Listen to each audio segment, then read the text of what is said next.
चलिए, hydrogen spectrum के पहले पार्ट में हम लोगों ने पहले स्पेक्ट्रम को सीखा कि स्पेक्ट्रम क्या है, अलग अलग चीजों की स्पेक्ट्रम कैसे तैयार हो सकती है। हाइड्रोजन की स्पेक्ट्रम हो सकती है, सोडियम की स्पेक्ट्रम हो सकती है, नहीं पढ़ा था ना हम लोगों ने। हम लोगों ने ये देखा कि फिर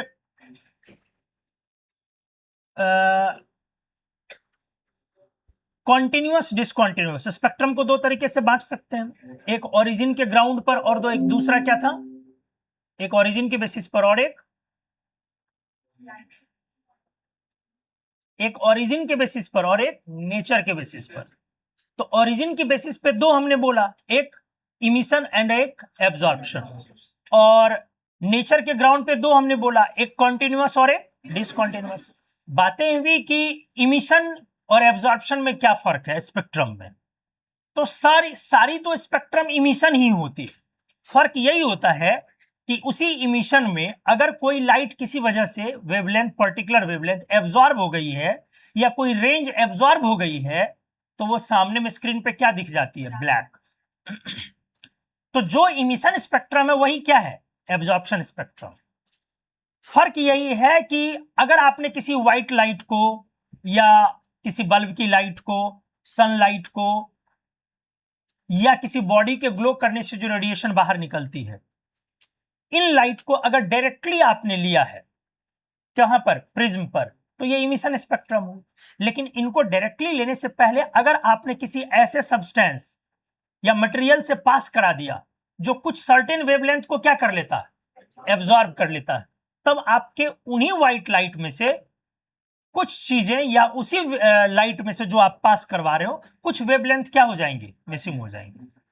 वही तब किस में कन्वर्ट कर गया, एब्जॉर्प्शन। और जो ब्राइट वाइब्रेंट लाइन्स है वो क्या हो गई, इमिशन स्पेक्ट्रम हो गई।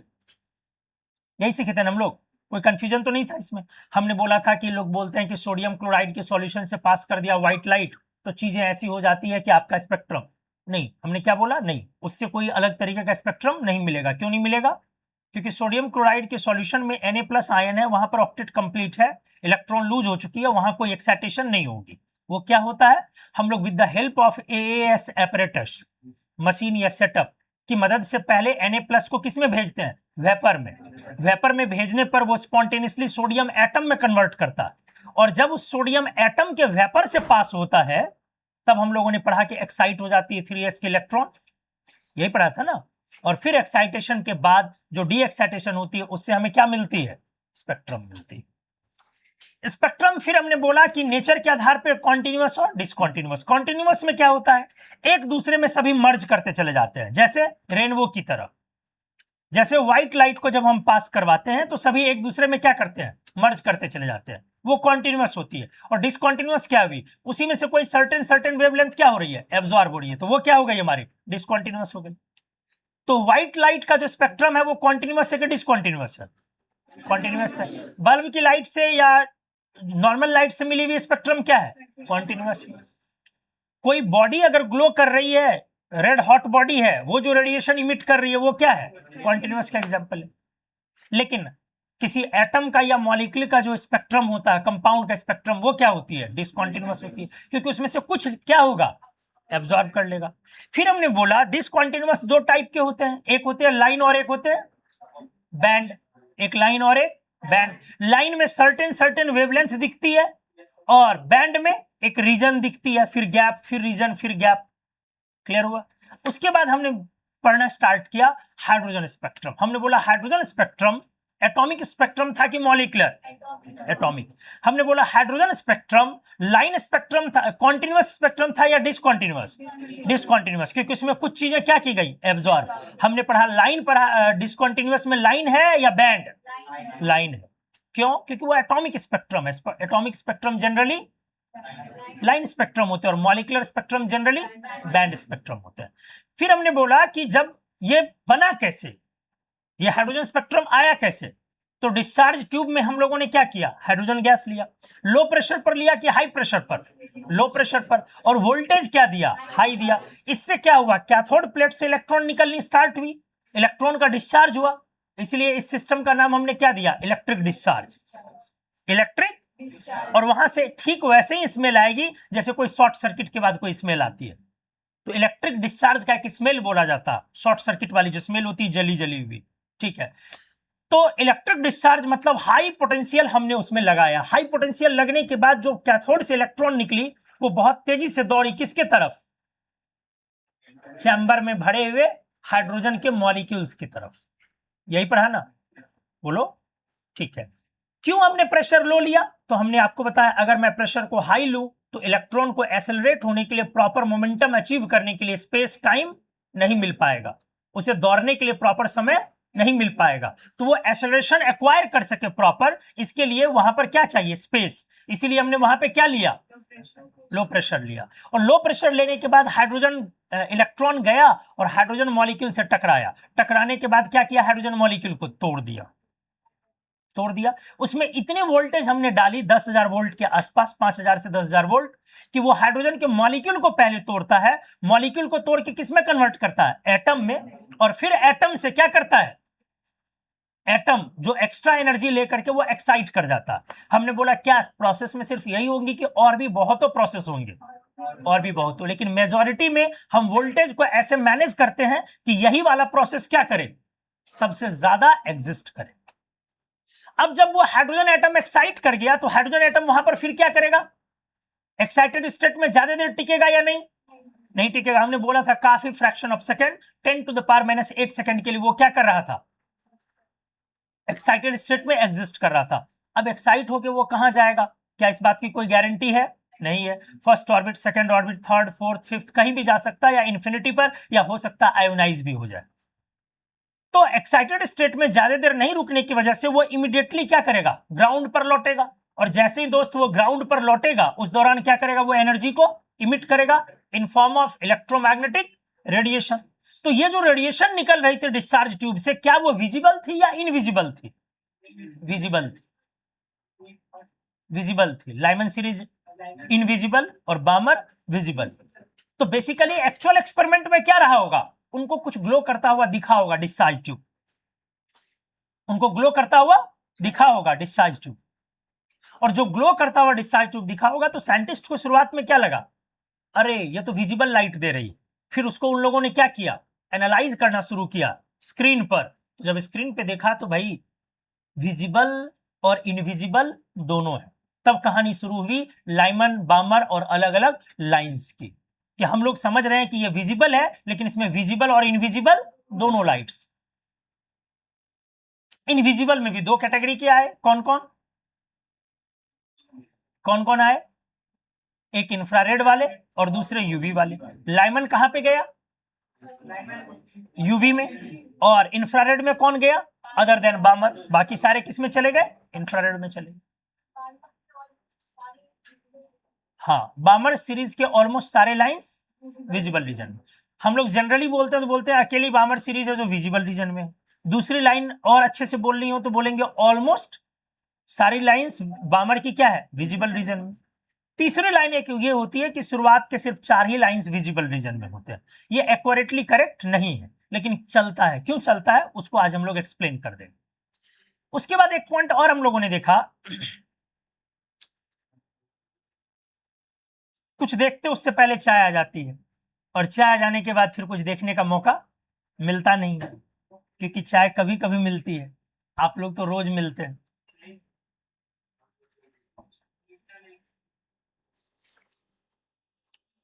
ठंडी हो जाती है, कहां से, दूर से आता है, ठंडा हो गया। राजीव सर से क्या दुश्मनी, उनको चाय नहीं पिलाते, हाँ?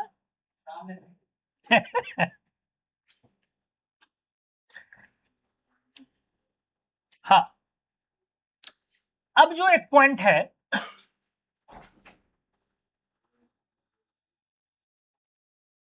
लाइमन सीरीज, हाँ, ये जो सीरीज अपनी आती है ये एक ही एटम की सारी घटनाएं है या अलग अलग एटम्स की घटना है, अलग अलग।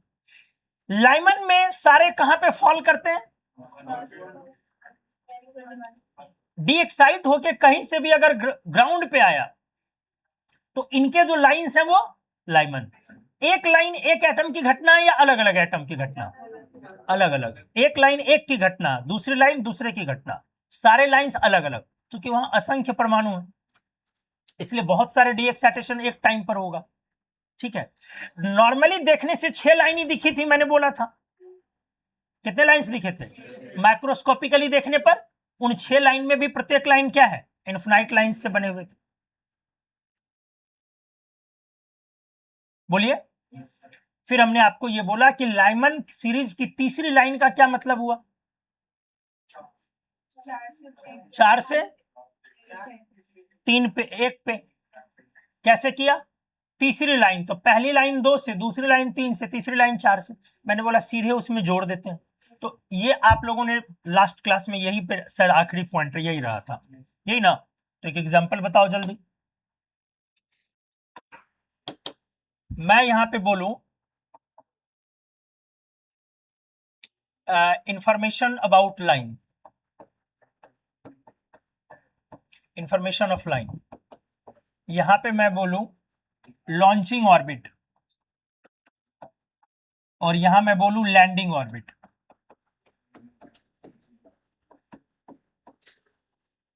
आज की क्लास बहुत इंपॉर्टेंट है, अच्छे से ध्यान दीजिए। मैंने आपसे बोला third line of Lyman series, बोलो कहां पे लैंड करेगा? 1 पे। और कहां से लैंड करेगा? कोई दिक्कत है? अगर मैंने बोला fifth line of Balmer series, तो पहले सोचो कि बामर में लैंड कहां पे करेगा? 2 पे। फिर बताओ दोस्त करेगा कहां से? तो 2 + 5 ऐसे ने सिखाया 7। अगर मैंने बोला eighth line of Paschen series, कहां पर लैंड करेगा? 3 पर। और कहां से लैंड करेगा? अगर मैंने बोला third excited state, third excited state returns to ground state, तो ये कौन सी लाइन है? पहले सीरीज बोलो कौन सी हो गई? बोलो लाइमन। पता चला जी? क्योंकि ग्राउंड स्टेट पर रिटर्न करेगा, तो सीरीज कौन सी हो गई? लाइमन। अब ये कहां से जंप किया? कहां पर? 4th से कहां पे? क्या आ गया समझ में? मैंने आपसे बोला second line of Humphry series, second line of Humphry series पढ़ा था ना? हम्फ्री पढ़े हो ना पिछली क्लास में? बोलो लैंड कहां पे करेगा? 6 पे। नहीं है? Lyman, बामर, Paschen, bracket, tiffin and Humphry, और सेकेंड लाइन बोला तो कहां से निकलेगा? 8 से। मैंने आपसे बोला fourth excited state returns to second excited state. आराम से मुझे पहले सीरीज बताओ, कैसे पता चला? कैसे पता चला? पास्चन सेकेंड एक्साइटेड स्टेट पे आया ना, तो सेकेंड मतलब थर्ड ऑर्बिट, थर्ड किस पे हो गया? पास्चन, तो आ गया पास्चन पे। अब कहां से आया? 4th से, तो पास्चन 3 हो गई, और 3 हो गई ना। अब फोर्थ एक्साइटेड स्टेट मतलब ऑर्बिट कौन सी हो गई? 5। अरे फोर्थ एक्साइटेड स्टेट मतलब 5, तो कहां से कहां आ गई? 5 से लेके कहां पे? क्या ऑनलाइन वाले सभी लोग क्लियर है यहां तक? Yes sir. Yes sir. Yes sir.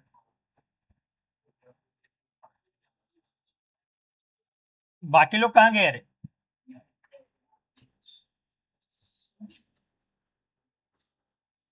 और हद निर्लज सब है।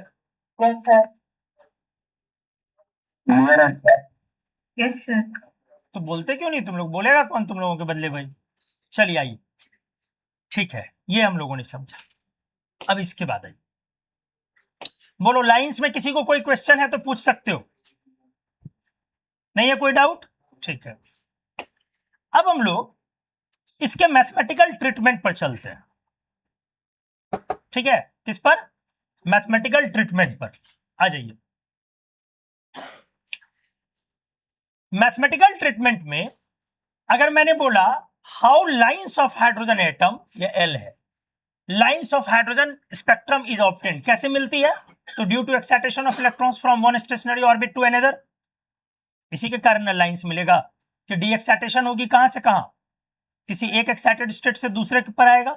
बोर मॉडल में पॉसिबिलिटी होती है एक्साइटेशन और as well as de excitation दोनों की ना जी, लेकिन स्पेक्ट्रम जब भी होगी तो मिलेगी किसके वजह से मिलेगी?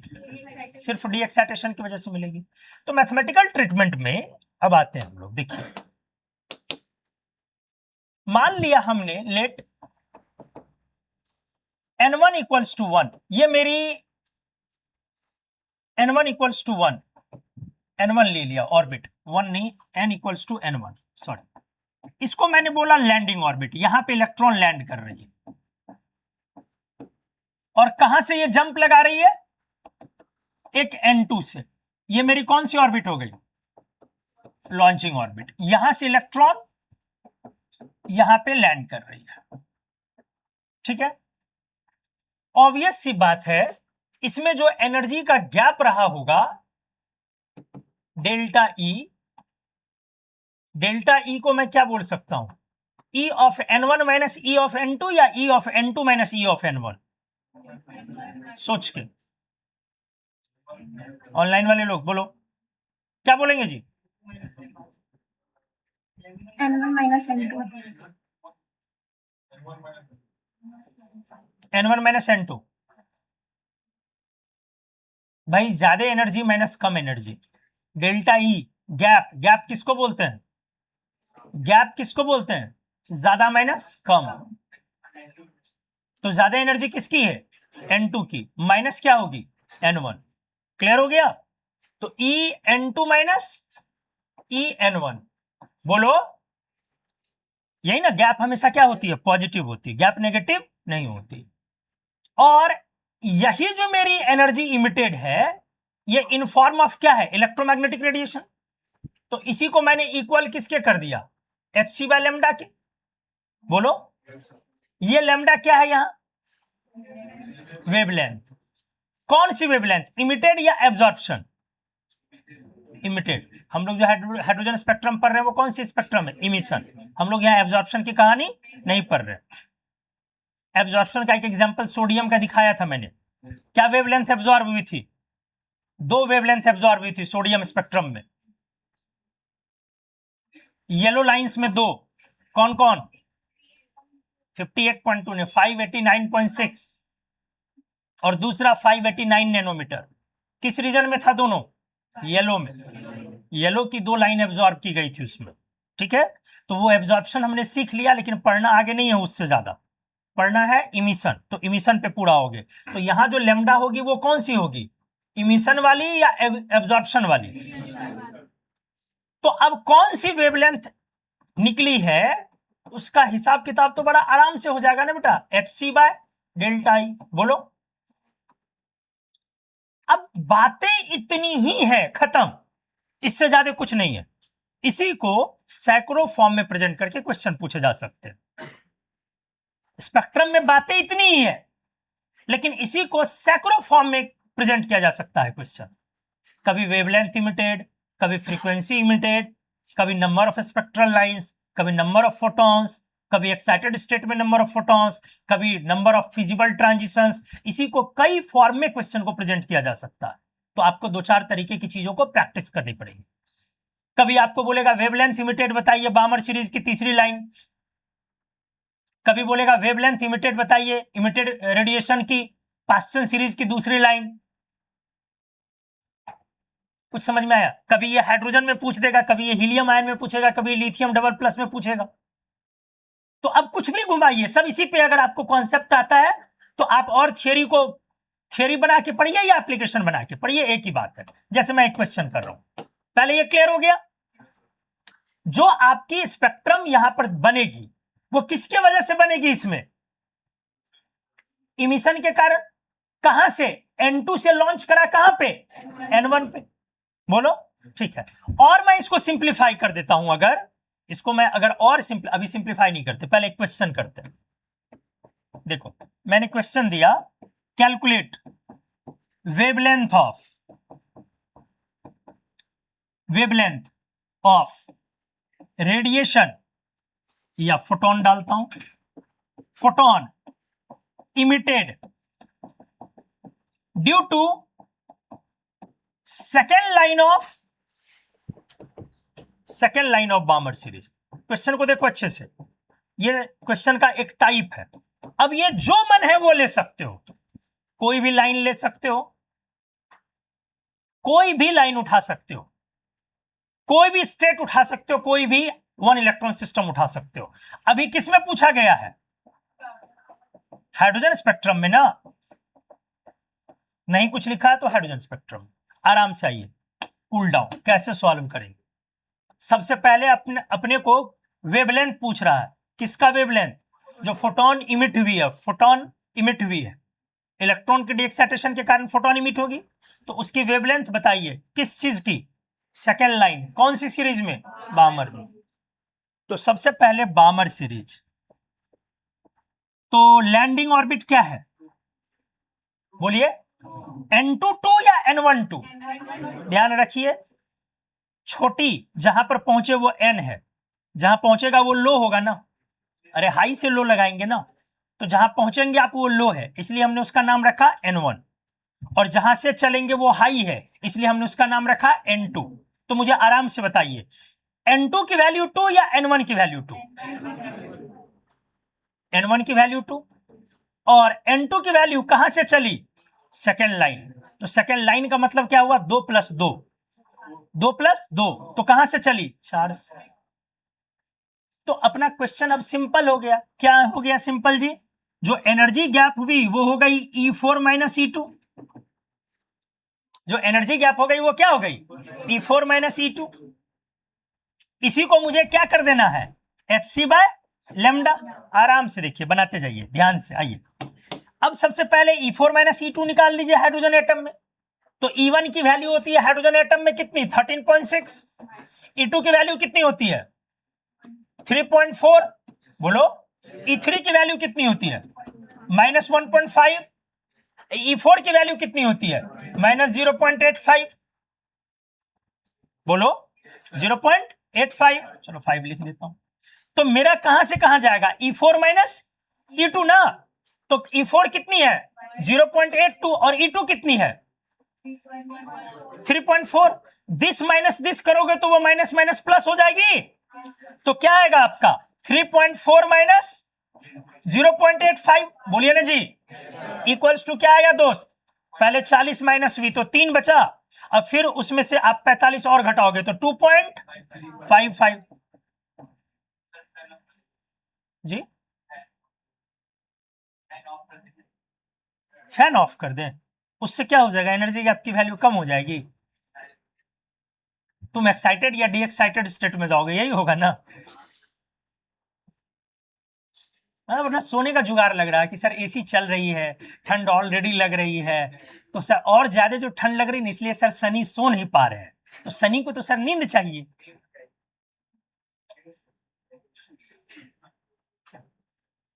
पर्दे के अंदर घुस जा। 2.55। अब इसको आराम से देखो, ये किस यूनिट में है जी? बस छोटी छोटी चीजें आपको परेशान करेंगे, आंसर नहीं आता। बस यूनिट को ध्यान रखिए, ये किस यूनिट में है? हमने पढ़ा था जब ये ईवी में हो तो Hc की वैल्यू, अगर मुझे लैम्डा एंगस्ट्रॉम में चाहिए तो Hc की वैल्यू 12,400 लगा दें। और अगर मुझे लैम्डा नैनोमीटर में चाहिए तो उसकी वैल्यू 1240 लगा दें। पढ़ा था हम लोगों ने। H और C को पहले गुना किया, SI यूनिट को कन्वर्ट किया, और कन्वर्ट करके हम लोगों ने ये कंक्लूजन बनाया। तो अपना सीधा सीधा लैम्डा क्या आया दोस्त? बोलो, लैम्डा क्या आया? 12,400 डिवाइडेड बाय 2.55। क्या ये अप्रोक्स 5,000 के आसपास गया? अप्रोक्स थोड़ा सा कम की ज्यादा, ये भी बता दो। कम जाएगा क्योंकि 5 है। बहुत सिंपल दिख रहा है। पहले एक डेसिमल हटाओ, ऊपर एक जीरो बढ़ा दो। अब इसके बाद हो गया ये 25। अगर 55 को हटा दो तो 2.5 को हो गया ये 25। तो 25 से 25 गुना 5 125। तो 5 पर 3 जीरो और 1 जीरो नीचे का 5,000 गया। लेकिन अगर मैंने डिनोमिनेटर बढ़ाया तो थोड़ी वैल्यू घटेगी। अप्रोक्स क्या रहेगी? 5,000। मेरा बताने का क्वेश्चन इरादा क्या था? आपको दिखा विजिबल रीजन। अब आप अपने कॉन्सेप्ट से चेक कीजिए। क्या आपने पढ़ा है? बामर सीरीज के लाइंस ऑलमोस्ट किस रीजन में होते हैं? विजिबल रीजन में। पता चला अच्छे से? क्या सभी लोग समझ गए ऑनलाइन में? Yes sir. Yes, sir. Yes sir. ठीक है, अगले यस प्रश्न। सर। अगला क्वेश्चन मैं ऐसे लिख रहा हूं, सब कुछ सेम ऐसे दे रहा हूं। कैलकुलेट वेवलेंथ ऑफ, पेन चलाइए आप लोग अब, photon emitted due to sixth line of Balmer series in hydrogen atom. जानबूझ के यही दे रहा हूं, बामर।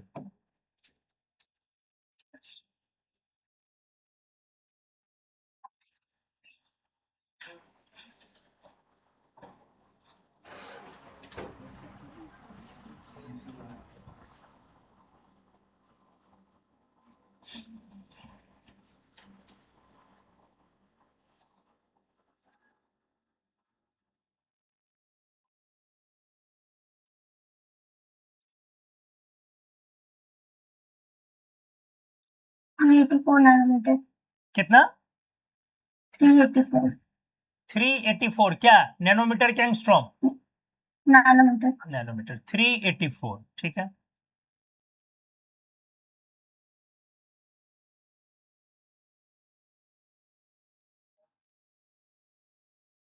आपकी पहली क्लास है बेटा? समझ में आ रहा है?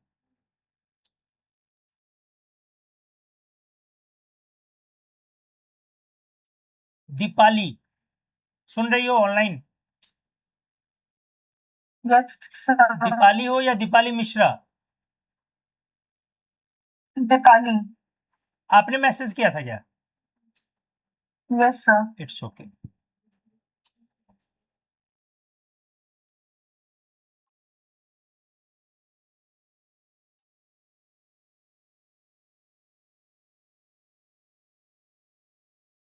किसका आया था अभी 300 समथिंग नैनोमीटर? Tanisha. तनीषा। कितना आया था एग्जैक्ट? 384 nanometer. 384। गुड।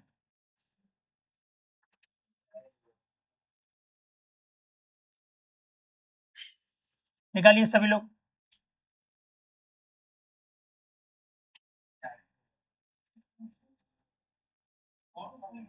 कितना? अप्रोक्स 4,000।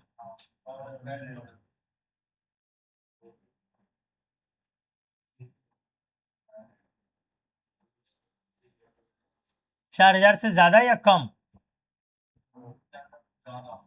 ज्यादा।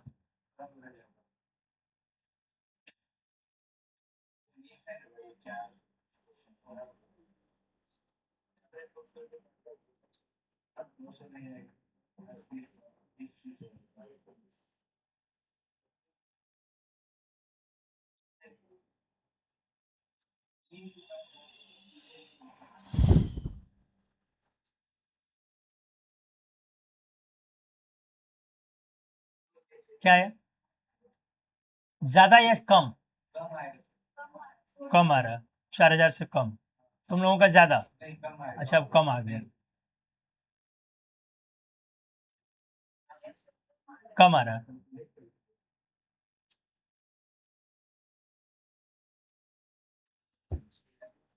क्या है सुहानी? से कम या ज्यादा? कम। देखिए चीजें वही हो गई सेम, एकदम उसी तरह से लिखेंगे। Lambda equals to H C और बाय जो गैप है, lambda equals to H C by जो गैप है, क्लियर है? Lambda emitted H C divided by gap ना। चलो तो एच सी बाय गैप कितनी, मैंने कौन सा बोला है? 6th लाइन, तो E7 माइनस E2 ना, sorry E8, E8 minus E2, आराम से आइए। E8 क्या हो गई, पहले आराम से निकालिए इसको अलग से, तो माइनस 13.6 जेड स्क्वायर 8 स्क्वायर अब by N square Z Z Z Z 1 square by 8 square ना, तो माइनस 13.6 बाय 64। अभी मैं इस फॉर्म में, लेकिन मुझे सॉल्व तो करना पड़ेगा, तो 1 मिनट के लिए मैं एग्जैक्ट वैल्यू निकालने के लिए इसको कर दे रहा हूं। एग्जैक्ट वैल्यू निकालने के लिए, क्यों एग्जैक्ट निकाल रहा हूं समझ में आ जाएगा। 0.2125, ठीक है। चलो एनीवेज, अब माइनस E2 कितनी, माइनस 13.6 1 स्क्वायर बाई 2 स्क्वायर, तो माइनस 13.6 बाय 4, अप्रोक्स नहीं पूरा बोलो, एग्जैक्ट ना। अरे एक गया तो एग्जैक्ट हो गया ना, ठीक है। अब ये मेरा गैप है, इसमें से इसको घटाओगे तो ऊपर लिख लो 12,400, अब बाई ये एंगस्ट्रॉम में आ गई, कब, इस गैप को माइनस करो,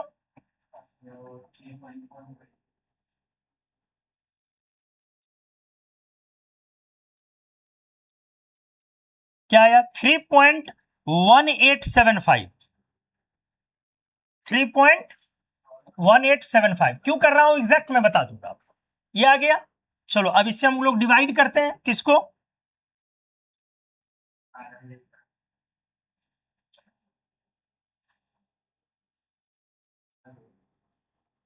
डिवाइड करके आया 3890, ठीक है, आप लोगों ने सही बनाया।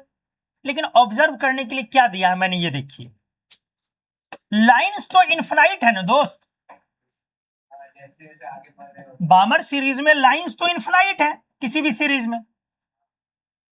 तो आप अगर देखिए ढंग से, ये कौन सी लाइन है,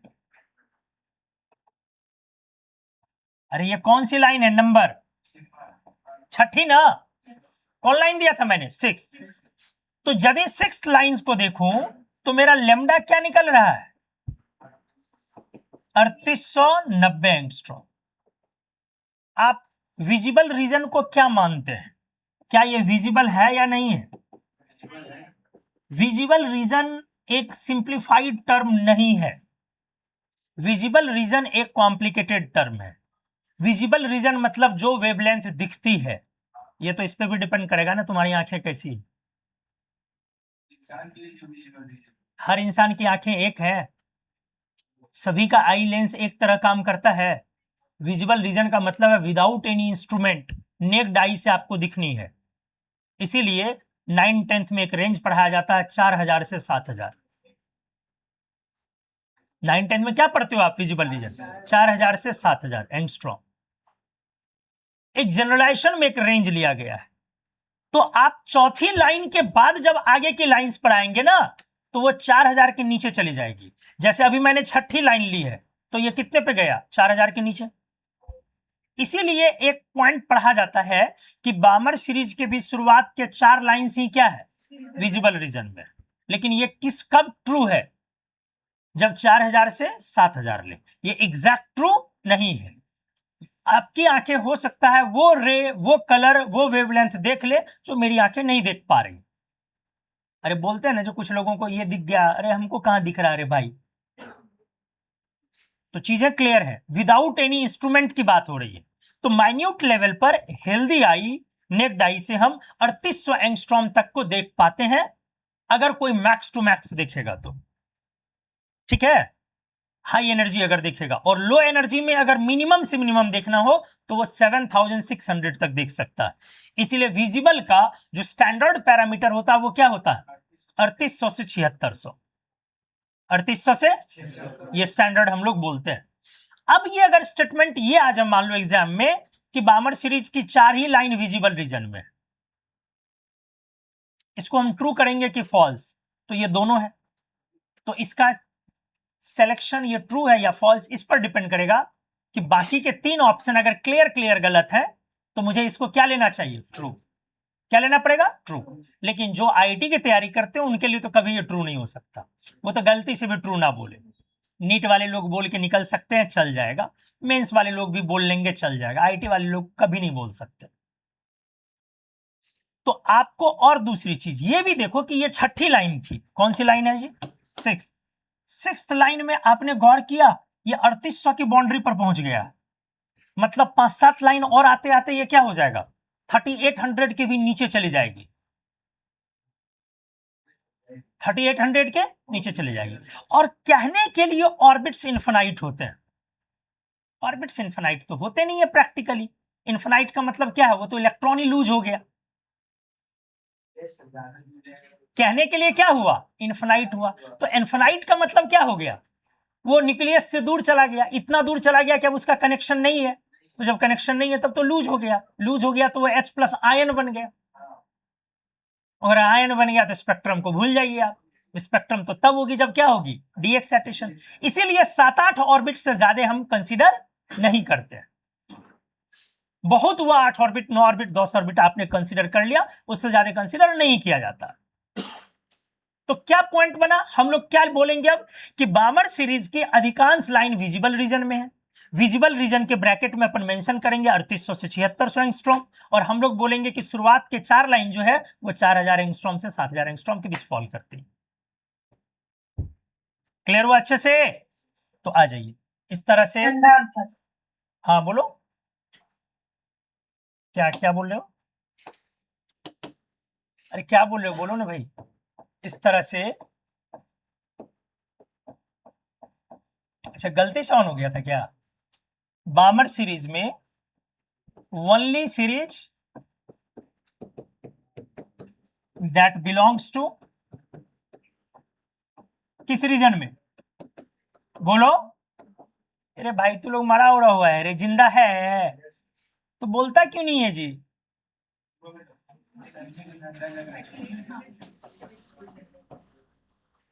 सनी को ठंडा लग रहा है इसलिए नहीं बोल रहा, तू सनी को तेल लगा रहा है ठंडे में इसलिए चुप है।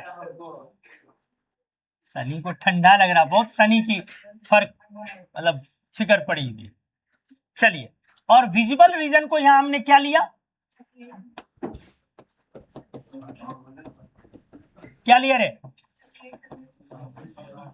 3800 से 7600। अगला रीजन हम लोग क्या बोलेंगे, so most of all lines of Balmer series falls to visible region, नहीं but many shorter wavelength lines belong to किस रीजन में, इनविजिबल में यूवी या IR, बट दोनों कैसे होगा, दोनों होगा जी, दोनों कैसे हो जाएगा, IR में थोड़ी फॉल करेगा, नीचे जा रहा है ना 3800 से 4000 के, तो यूवी की तरफ न जा रही है, तो यूवी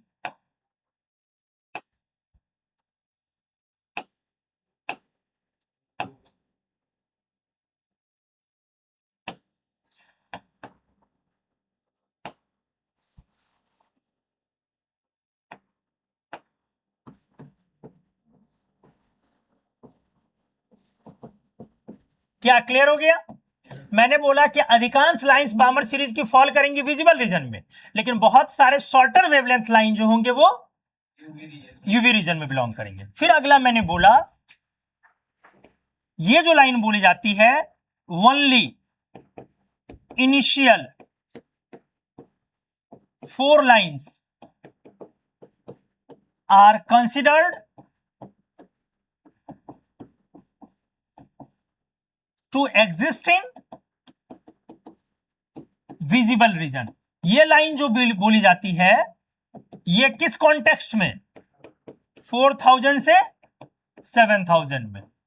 बोले आया समझ में? इसलिए ये पूरे तरीके से सही नहीं, ये उस वक्त आपको सही लेनी है जिस वक्त बाकी ऑप्शंस गलत हो। अब आइए, other than hydrogen spectrum, other than, आराम से सीखिए, अदर देन स्पेक्ट्रम की अगर दोस्त बात हो तब कहानी क्या हो? तो सर उस समय में कहानी होगी lambda emitted equals to H C by delta E, बोलो जी नहीं, delta E into Z square.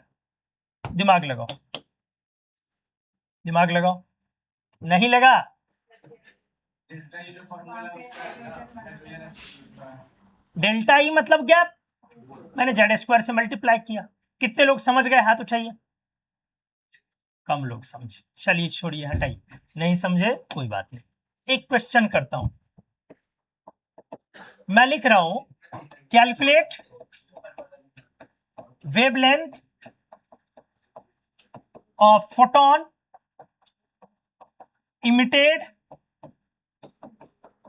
Due to third line of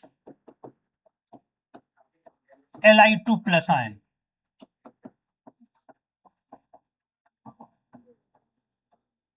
एक मिनट रुक जाइए, पूरा नहीं हुआ क्वेश्चन।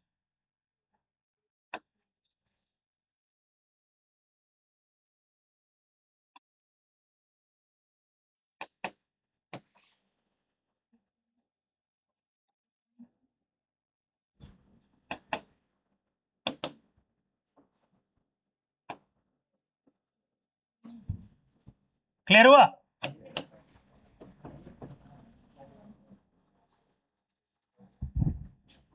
क्वेश्चन को देखिए, बनाइए। एलएस को हटा के आप बीएसई कर लीजिए। जब बीएसई पढ़ रहे हैं अभी तो बीएसई कर लेते हैं।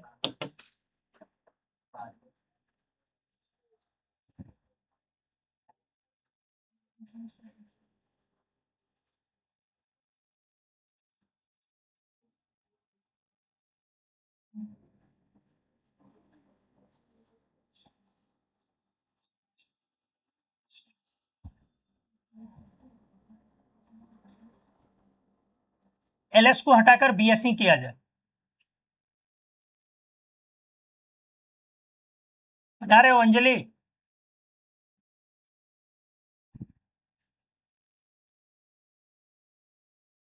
ऑनलाइन में अंजलि बना रहे हो? यस सर, बना रहे हैं।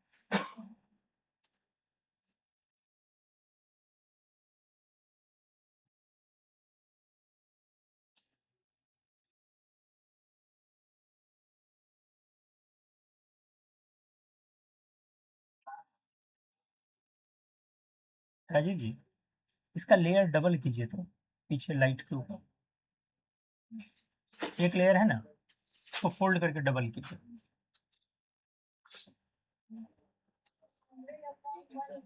हटा के डबल लाइन कीजिए, पहले हटा लीजिए।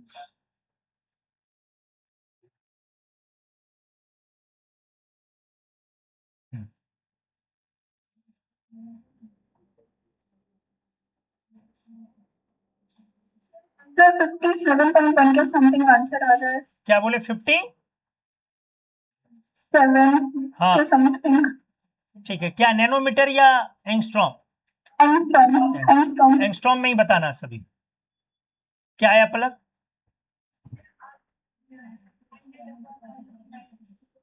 100 अपॉन आर। आर पे क्यों गए हैं अभी? अभी नहीं कीजिए ना, अभी एंगस्ट्रॉम में आप आंसर बताइए ना, जो भी आ रहा है आप ठीक है आर से ही सॉल्व कीजिए, लेकिन उसको एंगस्ट्रॉम में कन्वर्ट कीजिए।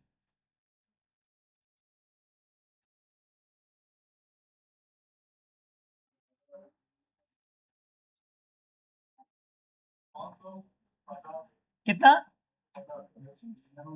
600 550 नैनोमीटर।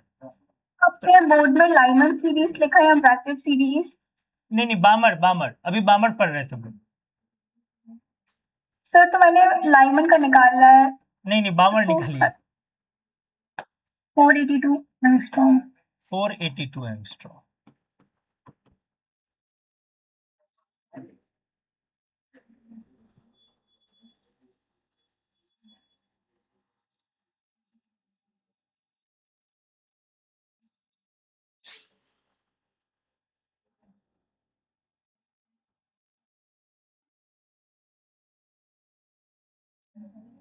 कितना 482।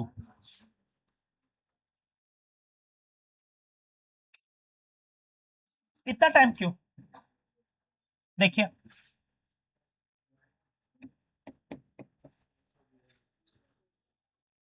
थर्ड लाइन बामर सीरीज, तो n इक्वल्स टू थर्ड 2 3 5, 5 से गया 2 पे एनर्जी गैप, और है कौन इस बार Li पर 2 प्लस ना, तो दोनों में एनर्जी निकालिए। डेल्टा ई ना मुख्य काम है, तो एनर्जी क्या हो गई -13.6।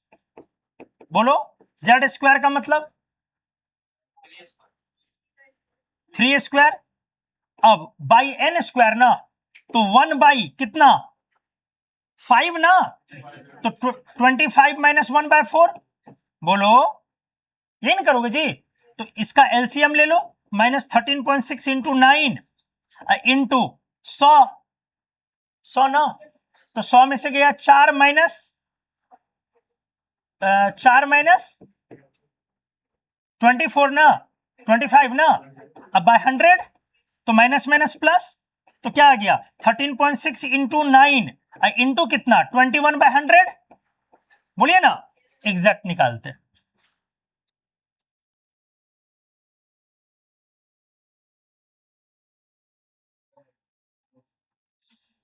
टू 2570 100 से डिवाइड किया तो 2.5।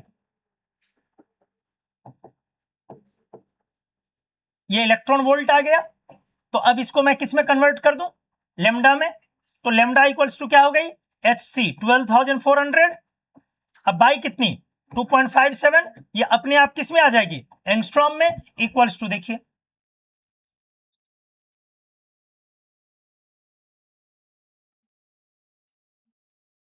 4824 किस रीजन में है 4824 एंगस्ट्रॉम आया, किस रीजन में है, नहीं विजिबल या यूवी में, विजिबल।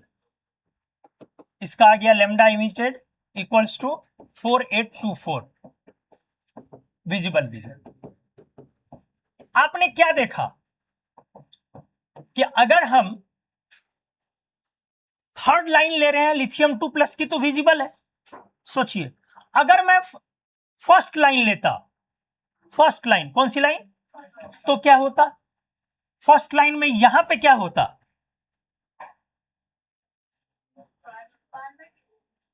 बामर के लिए ही सब कुछ सेम, तो फर्स्ट लाइन मतलब 3 से 2 पे, तो यहां 1 बाय कितनी होती 9, तो ये कितना होता 36, और ऊपर यहां जो आपका 21/100 आया है इसके जगह पे क्या आता, ये कितना आता यहां पर 36, और 5 ना ऊपर कितना आता, कैसे 36 है यहां 9 आया, तो 4 माइनस और 9 5 आया ना, तो वही तो बोल रहा हूं 5 बाय क्या आ गया आपका 36। अब ये देखिए ये 0.2 है, ये कितना है 0.2, नहीं आएगा, ये 1 जाएगा, ये कम हो गया, अच्छा ये कम हो गया, लेकिन अब ऊपर 3 स्क्वायर ही रहेगा, तो ये जब 0.1 हो गया मतलब ये वैल्यू मल्टीप्लाई कम हो रहा है, तो ये वैल्यू क्या हो जाएगी गिर जाएगी, ये वैल्यू जब गिरेगी तो ये नीचे जाएगा, ये नीचे जाएगा तो लेमडा क्या होगा बढ़ेगा, तो बढ़ के 7000 तो नहीं क्रॉस करेगा, मतलब अभी भी किस रीजन में रहेगा विजिबल। मतलब अगर आप 4th के नीचे हैं तो अभी भी क्या है विजिबल है, अगर आपने एटॉमिक नंबर बढ़ा दिया है तो बोलिए, लेकिन अगर एटॉमिक नंबर बहुत ज्यादा ले लेंगे तो 7 को क्रॉस कर जाएगा, क्योंकि जेड स्क्वायर मल्टीप्लाई हो रही है। जेड स्क्वायर, आपको समझ में आ रहा है? फिर उस केस में क्या हो सकता है, वो किस रीजन में गिर सकता है? किस रीजन में? IR में। नहीं आया समझ में? अगर क्या बोला मैंने, क्या बढ़ जाए? Atomic number, other than hydrogen spectrum बात कर रहा हूं, तो एटॉमिक नंबर बढ़ेगी ना। तो एटॉमिक नंबर अगर बढ़ जाएगी तो मान लो एटॉमिक नंबर आपने 8 ले लिया, 9 ले लिया, 10 ले लिया, तो जेड स्क्वायर में ज्यादा मल्टीप्लाई हो जाएगी। तो जेड स्क्वायर में वहां ज्यादा मल्टीप्लाई होगी तो ये वैल्यू बढ़ जाएगी। अगर ये वैल्यू बढ़ गई जेड स्क्वायर के कारण काफी बढ़ सकता है, तो काफी बढ़ गया तो नीचे काफी बढ़ने पर उस समय में लैम्डा गिर सकता है। लैम्डा गिरेगा तो किस रीजन में जा सकता है? यूवी में। तो कहानी क्या बन रही है? IR और यूवी दोनों की कहानी बन रही है। नहीं आया समझ में?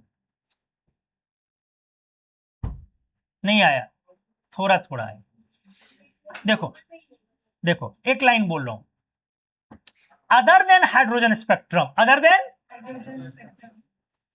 बाकियों के लिए बामर सीरीज की लाइंस विजिबल रीजन में हो भी सकते और नहीं भी हो सकते।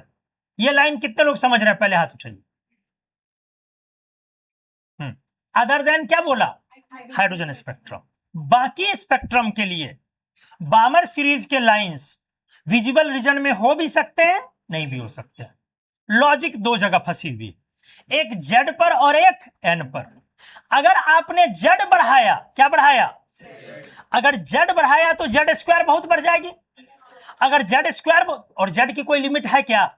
नहीं है। तो जेड स्क्वायर अगर बहुत बढ़ जाएगी तो न्यूमरेटर वाला पार्ट ये बहुत बढ़ने पर ये वैल्यू क्या आएगी?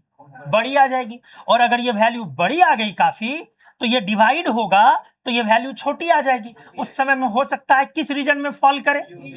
यूवी में। बोलो, जितनी लैम्डा छोटी है किस रीजन में चले गए? यूवी में। अब दूसरा पॉइंट आइए, अगर मैंने जेड को ज्यादा बड़ा नहीं लिया, किसको बड़ा लिया? एन को। अगर मान लो मैंने एन को ले लिया 10, तो यहां क्या हो जाएगी? 1/100। तो 1/100 अब माइनस 1/4, बोलो इक्वल्स टू क्या आ गया? 96/100। अरे यही ना आएगा? नहीं नहीं नहीं नहीं नहीं, सही है? नहीं, गलत है। 100 माइनस 25, 100 माइनस 25 ना। अरे एलसीएम 100 हुआ ना रे, तो ये आ गया 1 माइनस और 25, 24 आया ना।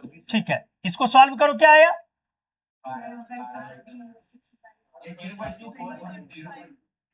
हाँ 8 ना, सॉरी 4, 6/25, तो 6/25 आया ना। अब एग्जैक्ट वैल्यू पर प्रोसीड करो ना। अगर मैंने 6/25 लिया तो 6/25 से मल्टीप्लाई करूं किसको?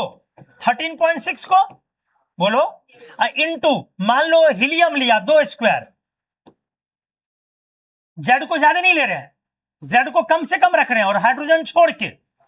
हे प्रभु, तो बोलेगा ना रे हाँ सर समझ रहे हैं। क्या लिया रविकांत? पहले केस में क्या किया? एक विजिबल बना के दिखा लिया। अब मैं मतलब कहां पे मामला फंसा हुआ, देखो एक लाइन बस मैं कॉम्पिटिटिव लाइन रखता हूं, देखो इसमें लोग कैसे आउट होते हैं। ये सबको पता है कि other than hydrogen spectrum बामर series के मोस्टली लाइंस, बामर सीरीज के लाइंस विजिबल में फॉल कर भी सकते हैं, नहीं। अब विजिबल में नहीं फॉल करने का यूवी और IR दोनों मतलब होता है। तो अगर लाइन कभी दे दिया कि other than बामर series, other than hydrogen spectrum बामर series के लाइंस यूवी में फॉल करेंगे, तो लोग इस स्टेटमेंट को क्या ले लेगा? करेक्ट ले लेगा, क्योंकि उसके दिमाग में क्या चल रहा है? इनविजिबल है। ये स्टेटमेंट इनकरेक्ट हो सकती है। और अगर लिख दिया IR में फॉल करेंगे तब भी इनकरेक्ट हो सकती है। यही मैं एक्सप्लेन करना चाह रहा हूं, इनविजिबल का मतलब क्या है। तो मेरे पास दो फैक्टर है, Z²/N²। मैंने Z को बढ़ाया तो आपको समझ में आ गया कि Z जितनी बढ़ेगी उतना ये वैल्यू बढ़ के हमारे डिनोमिनेटर में आकर के लैम्डा को शॉर्टर कर सकता है, और शॉर्टर होके वो किस में जा सकता है? यूवी में जा सकती है। और अब मैं N को भी बढ़ा सकता हूं, तो N को 10 ही लिया है अभी, और बढ़ा सकते हैं भाई, 20 25 30 कुछ भी कर सकते हैं।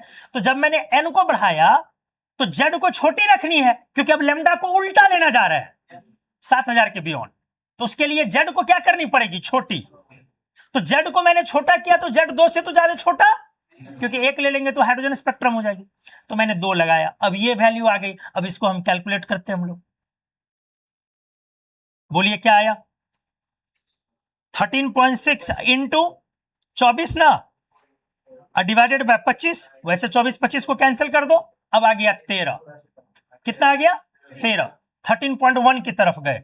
अब 13.1 की तरफ गए तो आप डिवाइड कीजिए 12400 को,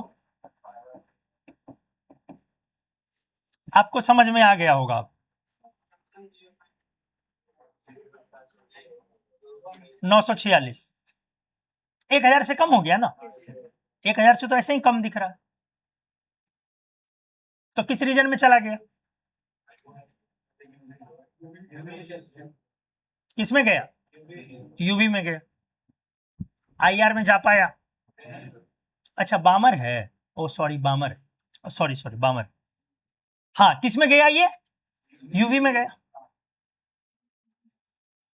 क्या आईआर में गया, नहीं गया, बामर है बामर है बामर है, सॉरी 2 पर जाएंगे। तो आईआर में क्यों नहीं गया, नहीं किए, तो क्या करना आप, एन की वैल्यू और बढ़ाओ। तो बढ़ा के तो देखा, तो तुम्हारा बढ़ाने से क्या आया, 10 पे ले गए, कहां पे गिरा, 12400 बाय 13.1 आया। अरे ये 24 25 कैंसल हुआ ना, तो 1000 के नीचे गए तुम।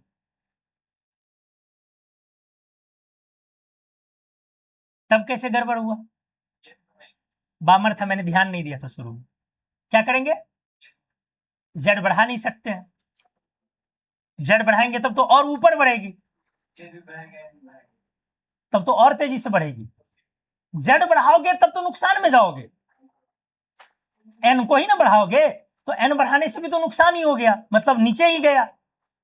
क्यों गया, क्योंकि तुम एन लग रहा है कि बढ़ाया नीचे, लेकिन नीचे के साथ मिला जुला के उसी रेशियो में बढ़ा ऊपर भी, 24 बाय 25। कुछ समझ में आया, वो भले ही नीचे है, लेकिन उसमें से जब इसको घटाओगे तो एलसीएम के कारण फैक्टर ऊपर जाएगा माइनस होके, तो नीचे और ऊपर का फैक्टर कंपटीशन में चला जाएगा। समझ में आया, तो तुमने ऊपर नहीं बढ़ाया लेकिन फिर भी ऊपर बढ़ गया। जेड को और जेड बढ़ा देंगे तब तो और नीचे जाएगी, तब तो और वो यूवी में जाएगी। बामर में था, हमने ध्यान नहीं दिया था इस बात।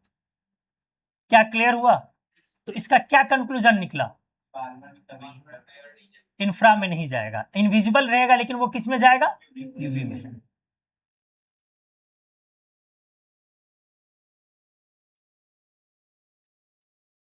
क्या जी ऑनलाइन में समझे सभी लोग?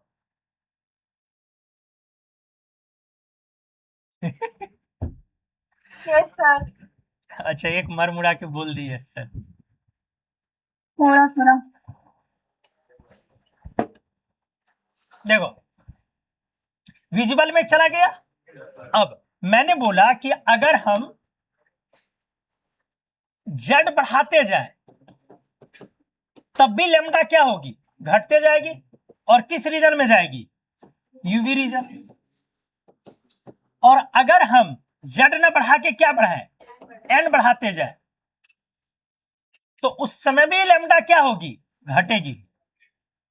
क्यों घटेगी, क्यों घटेगी, यही लॉजिक मैंने समझाया। पहले आपने किया 1/25 माइनस 1/4, बोलो, इसको आपने लिखा 21/100, नहीं यही था। तो ये फैक्टर ऊपर आया ना, फिर आपने किया अगला फैक्टर क्या लिया, कौन सा लिया था वो भी बता दो। ये वाला जो था यहां पे क्या लिया था, एन की वैल्यू क्या लिया था,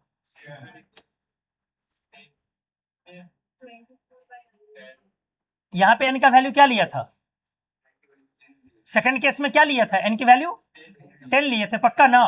तो इस बार लिया आपने 1/100, अब -1/4, तब आपकी वैल्यू क्या आ गई, 24/100, 24/100 ना।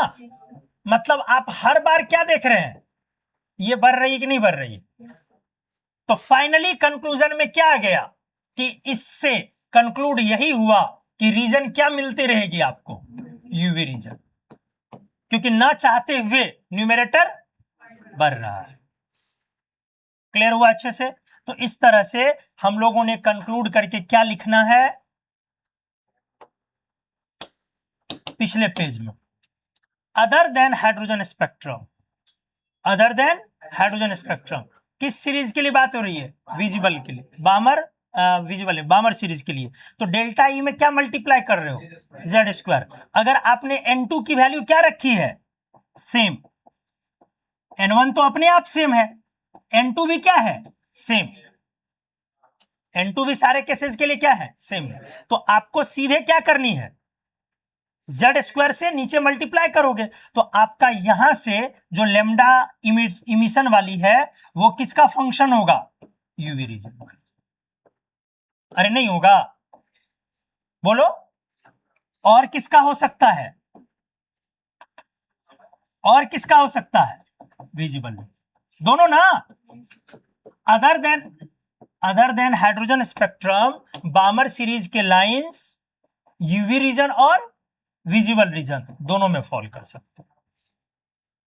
ठीक है, जिनको ज्यादा कैलकुलेशन नहीं कर पाते हो वो सीधा ध्यान रखो कि other than hydrogen spectrum बामर series के लाइंस विजिबल रीजन में हो भी सकते हैं और नहीं भी हो सकते हैं। बोलिए क्या, n2 कांस्टेंट भी, n1 तो ऑलरेडी कांस्टेंट है एक सीरीज में, n2 कांस्टेंट का मतलब क्या है, नहीं तो n2 भी तो बदलेगी, सिर्फ z² लिखे हैं तो n2 को भी क्या लिख दिया, फिक्स कर दिया, कांस्टेंट कर दिया, नहीं तो उसका भी रोल आ जाएगा अपने आप में। अभी हम लोग उस तरफ जाएंगे। जिनको दिक्कत हुई है इसको समझने में कोई दिक्कत नहीं होगी, हम लोग अगले पेज में जाएंगे तो चीजें फिर से क्लियर हो जाएंगी।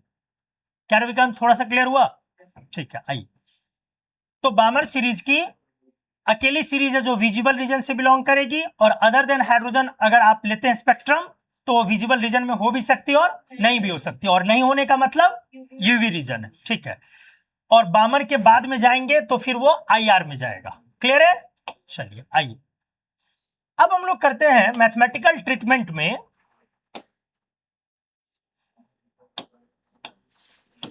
चलिए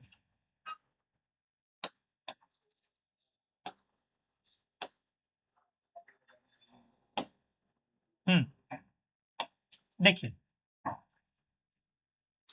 ये वही है जो अभी मैंने किया।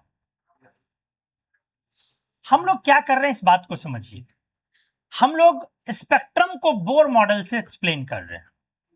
मैंने आपको पिछली क्लास में बोला था, शायद आपको ध्यान है कि नहीं है, याद करो, हाइड्रोजन स्पेक्ट्रम क्या बोर ने दिया है, नहीं दिया। हाइड्रोजन स्पेक्ट्रम किसने दिया है, देने वाले साइंटिस्ट थे, हाँ, रेडबर्ग और बामर ने मिलकर दिया। और कब दिया था, 1885 से 88 के बीच में। इस समय में क्या E equals to HC by lambda formula थी या नहीं थी, नहीं थी, क्योंकि ये फॉर्मूला कब आया था, 1901 में, PQT प्लैंक्स क्वांटम थियरी ने दिया था ये फॉर्मूला। क्लियर है। क्या इस समय में डी ब्रॉगली वेवलेंथ दिया हुआ था या नहीं था, वो भी नहीं था, वो 1924 में आया। क्या इस समय में बोर मॉडल था या नहीं था, नहीं था, वो भी नहीं था। बोर मॉडल कब आया, 1913 में, तो इस समय में वो भी नहीं था। तो इनके टाइम पर बहुत कम चीजें मालूम थी, इवन लोगों को प्रोटॉन भी मालूम नहीं था, बहुत कम चीजें मालूम थी। और उस समय में रैडबर्ग और बामर ने मिलके लेमडा का कैलकुलेशन किया था। किसका कैलकुलेशन किया? तुक्का लगा के। ये ठीक वही तुक्का था जो उसी तरीके से तुक्का है जैसे बोर ने लगाया था MVR इक्वल्स टू NH/2 पर। बोर के पास आधार था E equals to H nu का। बोर के पास आधार था H न्यू, वहां से कैलकुलेट नहीं किया, वहां से उन्होंने एस्टिमेट किया, अनुमान लगाया। इनके पास ऐसा कोई तुक्का नहीं था, इनका तुक्का अलग था। इन्होंने सारे वेवलेंथ में एक कॉमन फैक्टर निकाला।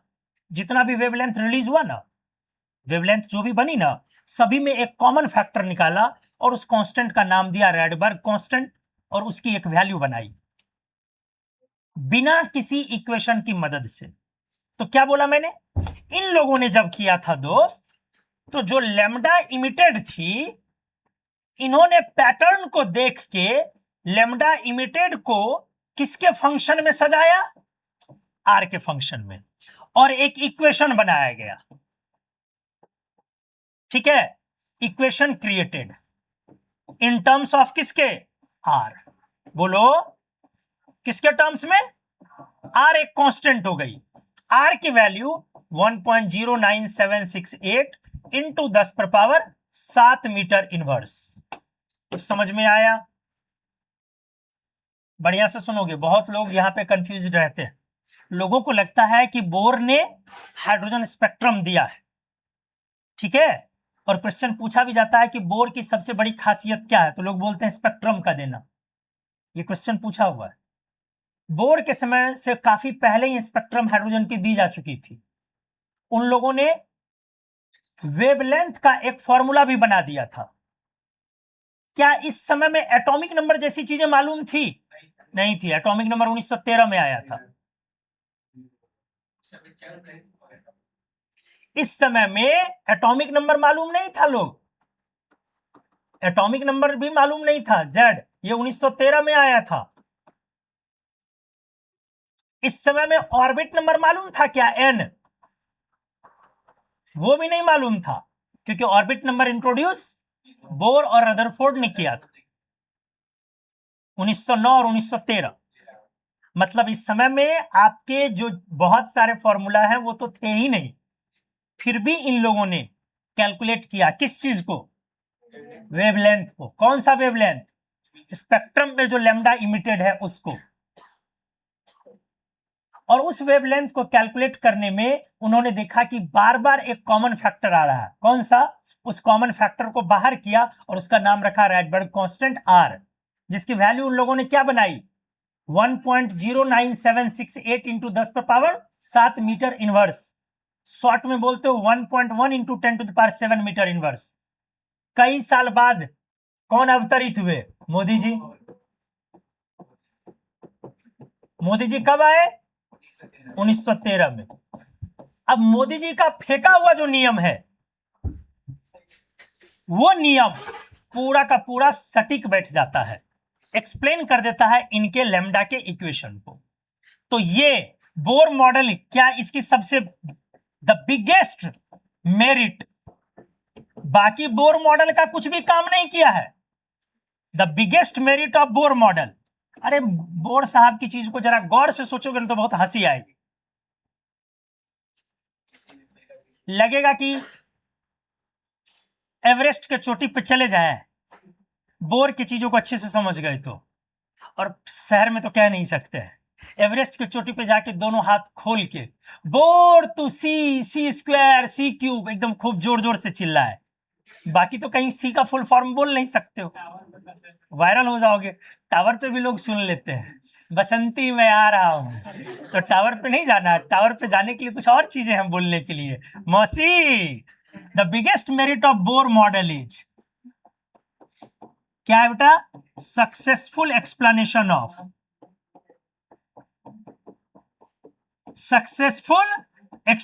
ऑफ किसका जी?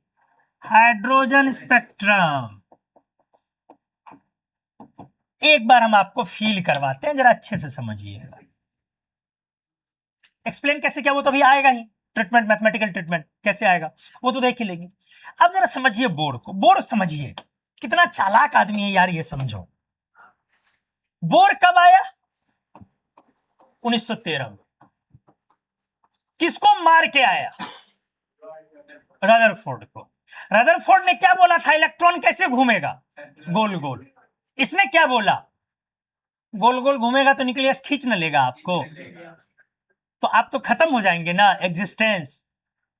तो इसने फिर बोला गोल गोल ही घूमेगा, लेकिन सेंट्रीपिट सर्कुलर मोशन का लॉ लगाया और एक क्वांटाइजेशन ऑफ एंगुलर मोमेंटम का लॉ लगाया। दो चीज लगा के सब चीज को एक्सप्लेन कर दिया।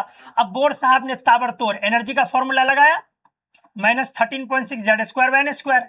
रेडियस के फॉर्मूला लगाया, N square A not by Z. बोलो। और इसका फॉर्मूला लगाया स्पीड का, U Z by N. Kinetic energy, potential energy सब निकालते चला गया। काइनेटिक एनर्जी बराबर minus total energy, potential energy बराबर 2 इंटू काइनेटिक एनर्जी, माइनस लगा दिया। बोलो। और टोटल एनर्जी बराबर, पोटेंशियल एनर्जी बराबर 2 इंटू टोटल एनर्जी। अरे बहुत ना फॉर्मूला बना दिया। ठीक है, बना दी। अब समय आगे बढ़ा, टाइम जब आगे बढ़ा तो अब जन्म होता है, उदय होता है डी ब्रॉगली का। तो डी ब्रॉगली कब आए? नहीं, अभी रुक जाइए, अभी बीच में अब इन्होंने और क्या क्या यूज किया देखिए। 1901 1905 फोटो इलेक्ट्रिक इफेक्ट का एक्सप्लेनेशन आ चुका है। 1901 पीक्यूटी आ चुका है। इन लोगों ने जो जो दिया सबको इसमें इसने लगाया। पीक्यूटी का इस्तेमाल इन्होंने कैसे किया? E equals to H C by lambda. अभी ये बोल रहे हैं कि मेरा इलेक्ट्रॉन भी स्पीड से घूम रहा है। अब पीक्यूटी के हिसाब से ये क्या बोलते हैं? अरे इलेक्ट्रॉन जो यहां से यहां जंप करेगा ना, तो जंप जब करेगा तो यहां पर रेडिएशन के फॉर्म में वो छोड़ेगा। अरे यही ना बोल रहा है। अब जो रेडिएशन इमिट करेगी वो कौन सी रेडिएशन होगी? इलेक्ट्रोमैग्नेटिक ईएम रेडिएशन होगी। मतलब इन्होंने मैक्सवेल को भी यूज कर लिया। ईएम के बारे में किनका थियरी है? मैक्सवेल, वो भी यूज किया। इन्होंने बोला कि इसकी जो लेमडा होगी वो होगी एच सी बाय ई, एच सी बाय ई। अब यहां पर फोटो इलेक्ट्रिक को यूज कर लिया, फोटोन इमिटेड, फोटोन इमिटेड, और उसकी वेवलेंथ क्या हो गई? लेमडा। सबको इस्तेमाल करते चल रहा है। एकदम मोदी जी वाला कांड है। मोदी जी जैसे किसी को मेरा पॉलिटिक्स से कोई लेना देना नहीं होता, हम लोग सब कांड लेते रहते हैं ऐसे। तो मोदी जी को क्या होता है? सब तू चोर है, बेईमान है, पापी है, तूने ये लूट लिया, तूने वो लूट लिया, तूने ये कांड किया, वो कांड किया। अब वो बेचारा देख लेता है कि अब ईडी छोड़ दिया, छापा मार दिया, ये कर लिया, वो कर लिया। अब वो प्रेशर में आके बीजेपी ज्वाइन कर लेता। तो पहले बीजेपी ज्वाइन कराते हैं, अब जैसे ही आए तो वॉशिंग मशीन में जाके धुल गया। अब हमारी पार्टी में कोई करप्शन है ही नहीं, करप्ट लोग है ही नहीं, तो सबको जोड़ते चले गया है। अब असली खेल शुरू होता है 1924 में। अब कौन आ गए? De Broglie. डी ब्रॉगली सब अपना अपना थियरी दे रहा है अपने काम से। अब बोर सबकी थियरी को बस मिलाते जा रहा है। सारा थियरी दुनिया का इस्तेमाल कर लिया, एक छोड़ के। शिव ही सुंदर है, सुंदर जो चीज है वही शिव है।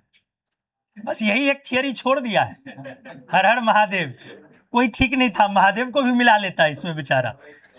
अब डी ब्रॉगली क्या बोलते हैं? देख भैया, कोई भी एम मास है, अगर वो स्पीड से चलेगी तो इसमें मैटर भी है और वेव भी है। मैटर भी और अब ये क्या बोलते हैं? Lambda equals to H by M V. और ये किस साल की बात है? अब तक ये इसको यूज नहीं कर रहे थे। अब ये क्या बोलते हैं? मेरे इलेक्ट्रॉन में भी मास है, मेरा इलेक्ट्रॉन भी चलेगा, मेरे इलेक्ट्रॉन में भी मास है, वो भी चलेगा, इसलिए ये वेव हो गया यहां। तो जिस समय चलेगा 2 पाई आर बराबर एन लेमडा हो गया। फ्रीक्वेंसी ऑफ रिवॉल्यूशन निकाल दिया v by 2 pi R. Time period निकाल दिया 8t। अब इसको इन्होंने बोल दिया मेरे अंदर इसमें क्या है? वेव। और नंबर ऑफ वेव कितना? n। मतलब अपने पार्टिकल को भी तुरंत क्या बना दिया? वेव, मास वाला वेव। किसके थियरी से? डी ब्रॉगली के थियरी से। और ऐसा करने पर इसका mvr equals to nh by 2 pi proof भी हो गया। बोलो, इसका प्रूफ भी मिल गया। तो बोर ने बोला अब बताओ, मैंने जो तुक्का मारा था 1913 में, आज 1924 में किसी की थियरी आने के बाद साबित हो गया। मैं सही हूं कि नहीं हूं? पूरी दुनिया कह रही हाँ भाई तू तो सही है, लेकिन सब जान रहा है तू तो गलत है। ऐसा थोड़ी होता है। यहाँ एक व्यक्ति की दी हुई थियरी, एक थियरी बेचारा खुद ही जीवन लगा देता है, वो हर जगह पे फॉलो नहीं हो पाता है, तो सारा थियरी को मिला करके फॉलो करता चला जा रहा है। अब कोई गलत ही नहीं हो रहा है,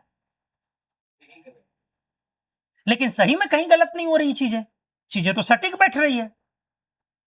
इनका पोल तब खुलता है 1 साल बाद। क्या आता है? हाँ, क्वांटम मैकेनिकल कॉन्सेप्ट। अब ये उसको भी नहीं छोड़ते। अब अगले साल आ गया quantum mechanical concept. What is quantum mechanical concept? अरे बहुत इंटरेस्टिंग है, ईयर इसीलिए पढ़ाता हूं। क्वांटम मैकेनिकल कॉन्सेप्ट आया 1925-26 में, सुनिएगा अच्छे से। अब हाइजेनबर्ग आए, अनसर्टेनिटी प्रिंसिपल। हाइजेनबर्ग बोलते हैं, एक बात आप बताइए, आप बोल रहे हैं कि इलेक्ट्रॉन की स्पीड जो है वो c/100 है। इतनी हाई स्पीड के साथ कोई सर्कुलर मोशन कैसे फॉलो करेगा? कैसे उसका लोकेशन आप एग्जैक्ट बता देंगे? इतनी हाई स्पीड का जो 10⁶ मीटर पर सेकंड से चल रहा हो, पटना से दिल्ली की दूरी 1 सेकंड में, एग्जैक्ट 1 सेकंड में। एटम में इतनी स्पीड से अगर इलेक्ट्रॉन चल रही है कि पटना से दिल्ली की दूरी 1 सेकंड में, तो किसी भी चीज में जब स्पीड बहुत ज्यादा होती है तो उसका पोजीशन एक्यूरेट नहीं हो सकता। तुम कभी बहुत तेज चल के देखो, एक्यूरेट पोजीशन तुम मेंटेन, पाथ मेंटेन नहीं कर पाओगे। बहुत तेज चलने में कर पाओगे? इनर्शिया की वजह से हमेशा डेविएट होते रहोगे। तो इतनी हाई स्पीड 10⁶ मीटर पर सेकंड, और वो भी सर्कुलर पाथ, नहीं पॉसिबल है। अब आइए उसके बाद अब श्रोडिंगर आए। श्रोडिंगर लोगों ने क्या किया? बोला रुक, तुम्हारा हम लेते हैं अच्छे से। एटम का फोटो बना दिया, पिक्चोरियल डायग्राम, पिक्चर बना दिया कि हाइड्रोजन एटम पे तो बहुत कूद रहा है ना, हाइड्रोजन में 1 इलेक्ट्रॉन है, तो 1 इलेक्ट्रॉन का 10-20 लाख फोटो निकालते हैं पर सेकंड। 1 सेकंड में अगर मैंने 10 लाख फोटो निकाला, तो सारे फोटो तुम्हारे हिसाब से एक सर्कुलर पाथ के पॉइंट्स होने चाहिए। बनाया, आया 3 डायमेंशनल। फोटो खींचने के बाद आया कि दिखा इलेक्ट्रॉन यहां है, यहां है, यहां, यहां, यहां, कभी इंफिनिटी। तो उन लोगों ने तो बना दिया कि एक क्षेत्र में इलेक्ट्रॉन डिलोकलाइज होती है, और वाइटल का कॉन्सेप्ट। इनका क्या है? Circular motion. अब कोई कनेक्शन है? भारी रूप से बेइज्जत हो रहे हैं कि गोल गोल घुमा के दुनिया को जो है वो 1913 से 1925 तक बेवकूफ बना रहे हो कि इलेक्ट्रॉन उसी पे घूमेगा। क्या बोला था तुमने बोला इलेक्ट्रॉन, सुन लीजिए, या तो इसी पे चलेगी या इसी पे चलेगी, मां कसम, इस बीच में इलेक्ट्रॉन कभी नहीं जा सकता। हमने तो फोटो लिया है, फोटो बताता है कि इलेक्ट्रॉन हर जगह आ रहा है, जा रहा है, -∞ से +∞ पर हर जगह। और तुमने बोला उस बीच में कभी इलेक्ट्रॉन किसी कीमत पर नहीं आएगा। अगर आप एनर्जी देंगे तो अगले ऑर्बिट पर जाएगा, अगर छुड़वाएंगे तो पिछले ऑर्बिट पर आएगा, लेकिन नहीं, मम्मी की कसम, बीच में इलेक्ट्रॉन नहीं आएगा। अब फोटो मेरा क्या बता रहा है? इलेक्ट्रॉन हर जगह आ रहा है, जा रहा है, डिलोकलाइज हो रहा है। -∞ से +∞, कोई भी ऐसी जगह नहीं है जहां एग्जैक्ट प्रोबेबिलिटी क्या हो, 0, इलेक्ट्रॉन वहां नहीं है। एक ही इलेक्ट्रॉन, लेकिन वो हर जगह आ जा रहा है एक्सेप्ट न्यूक्लियस।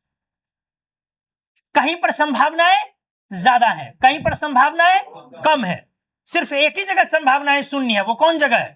न्यूक्लियस। कुछ कुछ ऐसी जगह जरूर है जहां पर संभावनाएं 9 के बराबर है, लेकिन है 0 कहीं नहीं है एक्सेप्ट। अब तो ये चले गए ना अच्छे से, अब तो इनका बेइज्जत होना कुछ बचा नहीं। अब इसमें भी ये उन्हीं को लपेट लेते हैं। देखिए क्या बोलते, आपको समझ में नहीं आया। कहानी ये है कि ये जो तीसरा सेल है ना, अब इसमें भी 3 तरीके का सब ऑर्बिट है, 3s, 3p, 3d। आश्चर्य की बात, ये सब ऑर्बिट दिया किसने? बोर ने नहीं दिया है, इन लोगों ने। और वाइटल तो उन लोगों का दिया हुआ है कि इलेक्ट्रॉन s सब ऑर्बिट में होगा या p में होगा या d में, और उसमें जो इलेक्ट्रॉन डिलोकलाइज हो रहा है एक्चुअली वेव है वो। ये कह रहे नहीं, वेव पार्टिकल दोनों है, डी ब्रॉगली का थियरी चुरा के। तो आपको समझ में नहीं आ रहा महाराज, ये 3s, 3p, 3d वाले में है। अब तुम अपना क्या किया, पार्टी बदल लिए। जब तुम ऑर्बिट छोड़ ही नहीं सकते हो, सर्कुलर पाथ पे चल रहे हो, और ये लोग का जो स्पेस है वो क्या है, पाथ है कि स्पेस है? स्पेस है, ये गोला है और तुम सर्कल थे, तो बेइज्जत होना बाकी है। फिर भी आपने क्या कर दिया, लास्ट में देखा कि अब हम डूब रहे हैं तो ईवीएम हैक कर लिया। लास्ट में देखा कि डूब रहे हैं तो ईवीएम हैक कर लिया। मैं मजाक कर रहा हूं, मेरी बातों को अदरवाइज नहीं लेना, मतलब कुछ ना कुछ जुगाड़ लगा लिया। लास्ट में कुछ बोल दिया कि भाई जो डीएम है जो है वो भाई देख लेना, 10-20 वोट को इधर उधर कर लेना, नहीं तो तुम्हारे ऊपर ईडी छोड़ देंगे। वो भी बेचारा जीते हुए को लास्ट में हारने का सर्टिफिकेट दे दिया। ऐसी खूब सारी घटनाएं होती है रिसेंट डेज में। तो लास्ट में देखा कि कुछ नहीं हो रहा, तो आपने सबको क्या किया, मिला लिया। अब जो व्यक्ति कल तक यह कह रहा था कि गोल गोल घूमेगा, वही व्यक्ति कहता है तीसरे सेल का एस है, तीसरे का पी और तीसरे सेल का डी है। तो ये कहीं से कॉन्सेप्ट मैच कर रहा है। अरे कर रहा है, क्योंकि इसमें गए तो स्पेस में गए, तब तुम बीच में भी आ गए, और इसमें हो तुम तो सेल में हो, सर्कुलर पाथ में हो। नहीं समझे? लेकिन इन सब के बाद भी बोर अमर है, इन सब के बाद भी मोदी जी अमर है, क्योंकि अल्टीमेटली मोदी जी ने एक अच्छा काम कर दिया था ठीक ठाक, धारा 376 हटा के। बाकी लोगों की नजर में, मेरा उससे कोई लेना देना नहीं है, हम कश्मीर में जाके कुछ करने वरने वाले नहीं है, अभी तुम लोगों की उम्र पड़ी हुई है। हाँ यस सर, अब जाके वहां जमीन खरीद सकते हो क्या प्रिंस? हाँ यस सर, घर भी बसा सकते हो। यस सर, सेब का बगान, और जिसका बगान है वो सब अपना है सर। यस सर, बड़ा खुश हो रहा है। लेकिन फिर भी बोर मॉडल की जो एक सबसे बड़ी खास बात थी, बोर मॉडल को जिस चीज के लिए याद किया गया अल्टीमेटली, वो कौन सा फैक्टर है? हाइड्रोजन स्पेक्ट्रम के उस इक्वेशन को, जो अनसुलझा हुआ रहस्य था, उसको बोर मॉडल ने एक्सप्लेन कर दिया। इसीलिए बोर मॉडल को हम लोग याद रखते हैं। बाकी सारे जो कैलकुलेशंस हैं उनके, वो कैलकुलेशंस उनके फेलियर को काउंट करता है। अगर बोला जाए बोर का सबसे बड़ा ड्रॉबैक क्या, ये दोनों क्वेश्चन होते हैं, बिगेस्ट मेरिट और बिगेस्ट ड्रॉबैक। तो बोर का बिगेस्ट ड्रॉबैक क्या है?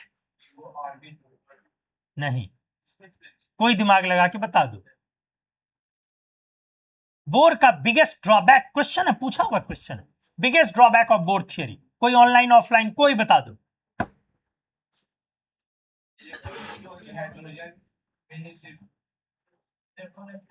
ये ड्रॉबैक नहीं हुआ कि आपका थियरी सिर्फ हाइड्रोजन पे लगता है, वो लिमिटेशन हुआ। लिमिटेशन अलग चीज है, लिमिटेशन मतलब हम लिमिटेड है, इतना ही दूर है तो है। और ड्रॉबैक हुआ खामी।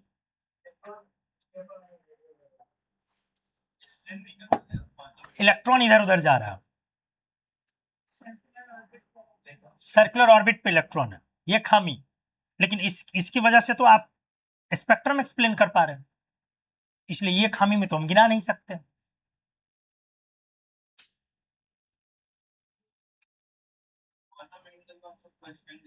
क्वांटम मैकेनिकल कॉन्सेप्ट के साथ खुद को मिला लिया, वही खामी है सबसे बड़ी। क्योंकि आपके सारे कैलकुलेशंस, आपने सारे साइंटिस्ट के थ्योरी को यूज किया, आप सही जा रहे थे। कब तक? जब तक आप सर्कुलर मोशन में थे, तभी तक ना। आपका भी mvr इक्वल्स टू nh/2 पाई वो प्रूफ हो गया। लेकिन कब तक ऐसा हुआ है? जब तक आप सर्कुलर मोशन में थे। आपने यहां पे क्वांटम आने के बाद आपने क्या किया, sp-df को भी मिला लिया।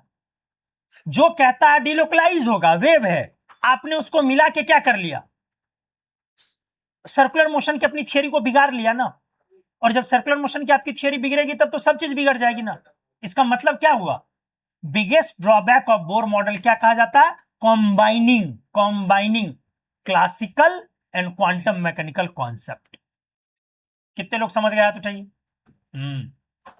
क्योंकि यदि इस तरह से इलेक्ट्रॉन डिलोकलाइज हो रहा है तो फिर सर्कुलर मोशन में नहीं हो सकता। तो जिन लोगों ने आपकी थियरी को क्या किया है, गलत साबित किया है, आपने अल्टीमेटली उसी के पॉइंट को क्या किया, पिक कर लिया है।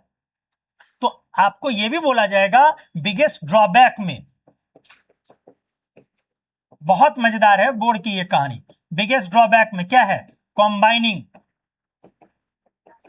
क्लासिकल, इनका जो अपना थियरी था वो क्लासिकल कहलाया, एंड कौन सा, क्वांटम मैकेनिकल कॉन्सेप्ट।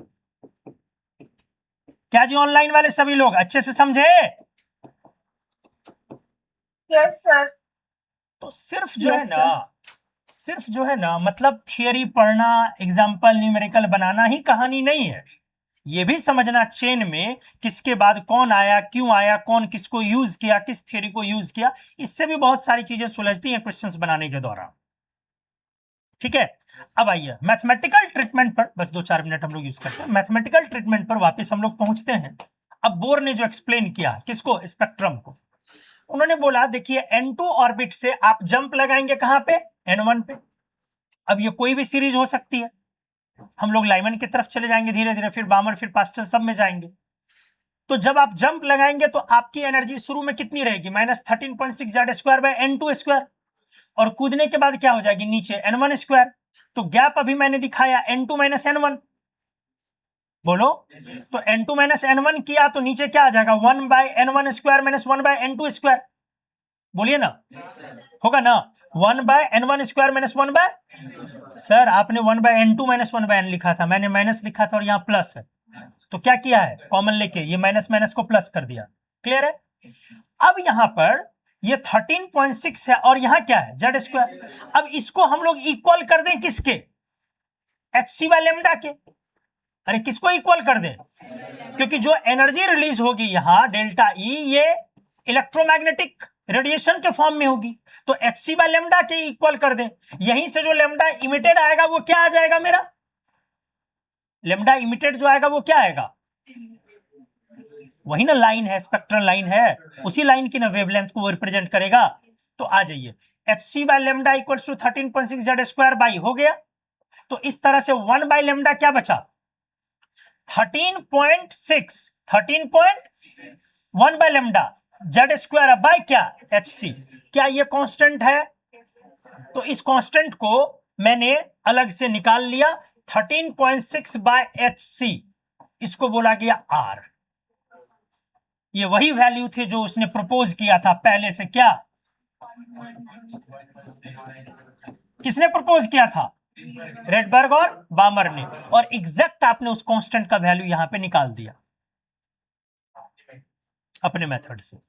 तो आप इस तरह से, आपको ये याद रखनी है, या आप शॉर्ट में ये भी कह सकते हैं HCr, RCH, R equals to 13.6। कई बार न्यूमेरिकल सॉल्व करने में इस चीज को इस्तेमाल हम लोग करते हैं। R किसको बोलते हैं हम लोग, रेडबर्ग कांस्टेंट। जाहिर सी बात है ये बोर ने दिया है या नहीं दिया है, नहीं दिया है, बस बोर ने इसको क्या कर दिया, एक्सप्लेन कर दिया। तो इस तरह से 1/λ बराबर क्या, 1/λ को न्यू बार भी बोलते हो जी, 1/λ को क्या बोलते हो, वेव नंबर। तो 1/λ न्यू बार बराबर क्या हो जाएगा, R इंटू Z²। अब 1/N1² - 1/N2², क्या बोलोगे, 1/λ equals to RZ², RZ², 1/N1² - 1/, फिर से बोलो, 1/λ equals to RZ² into 1/N1² - 1/, ध्यान रखें 1/N1 - 1/N2 करते हैं, N2 - N1 यहां नहीं होगा। अब ये सारे पर लागू होगा, क्योंकि ये तो कोई पर्टिकुलर सीरीज का नहीं है, ये सब पे लागू है ना, चाहे आप लाइमन लिखते हैं या बामर लिखते हैं या पास्चन लिखते हैं या ब्रैकेट लिखते हैं या पीफन लिखते हैं या हम्फ्री लिखते हैं, सब पर ये लागू है। अब इसी में आपको सारे लाइन पर क्या करना, बारी बारी से इसी को लगाना है, और सारे लाइंस पर जब लगाना है तो सारे में पहली लाइन और आखिरी लाइन, 2 लाइन है ना, बीच में इनफिनाइट है, पहली और आखिरी लाइन। तो सारे में क्या कर सकते हैं अब हम लोग, कभी आपसे क्वेश्चन पूछेगा लाइमन की पहली लाइन, कभी आखिरी लाइन, कभी इसका वेवलेंथ, कभी उसका वेवलेंथ, कभी वेवलेंथ का रेंज, कभी एनर्जी का रेंज, फिर बामर की पहली वेवलेंथ, आखिरी वेवलेंथ, वेवलेंथ का रेंज, एनर्जी का रेंज। अगर मैंने आयन बदला, हाइड्रोजन की जगह एटम बदल दिया, तो रेंज कहां पर जाएगा। अब यही सब कैलकुलेशन है सारे। क्लियर हुआ? तो आ जाइए, अब अगर हम लोग R equals to 13.6 by HC Rydberg constant 1.0976 10 to power, यही हो गया ना। तो ये पेज तो आपने लिख लिया। आ जाइए, calculate wavelength of photon emitted, ये क्वेश्चन मैंने कर दिया। अब हम लोग आते हैं स्पेक्ट्रल लाइंस ऑफ हाइड्रोजन। किस पे बातें की जाए? लाइमन पे। तो लाइमन पे क्या हुआ, डिस्कवर किसने किया? लाइमन ने। ये पहली स्पेक्ट्रल सीरीज है हाइड्रोजन की, बोलो, और किस रीजन से बिलोंग करेगी? आप N1 N2 की वैल्यू समझ रहे हैं, कहां से कूदेगा? ठीक है, देखिए हर जगह से कूद के किस पे आ रहा? 1 पे। कोई क्लियर, कोई दिक्कत है? तो अब अगर मैं बोलूं कि एनर्जी गैप जो मुझे बनानी है, तो फर्स्ट लाइन और लास्ट लाइन के बीच की गैप बनेगी ना जी। तो फर्स्ट लाइन जो होगा वहां पर n की वैल्यू, N2 की वैल्यू क्या लोगे? 2, N2 की वैल्यू। तो देखो क्या हो गया, 1 by lambda equals to RH hydrogen में 1 by 1 square minus 1 by 2 square, तो क्या आ गया? 4 बाय 3 RH। ये R क्या हो गई? Rydberg constant. तो 4 बाय 3 RH हो गई। क्लियर हो गया अच्छे से?